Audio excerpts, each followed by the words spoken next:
Hej alle sammen. I dag vil jeg vise jer, hvordan I slår Windows 10 Updates notifikationer fra. Det vil sige de her små notifikationer, I får hver eneste morgen, der spørger, om I vil opgradere til Windows 10. For at gøre det, går I over på Google. Når I kommer ind på Google, søger I efter Never10.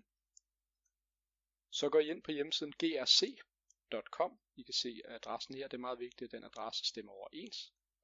Når I kommer ind på denne side, finder I det lille grønne download-ikon. Det kan I se hernede, der. I trykker på download og kør. Jeg har allerede slået Windows 10 fra på det her system. For at slå det til igen, altså gøre det muligt at opgradere, så trykker I på Enable. Og hvis I som sagt vil slå det fra, så trykker I på Disable. Når det her ikon eller det her felt er grønt, så betyder det, at Windows 10 ikke længere vil kunne installere sig selv på jeres system. Og det vil sige, at I vil heller ikke længere blive spurgt hver morgen, om I vil opgradere. Og det var sådan, man gjorde det. Ha' en rigtig god dag. Hej.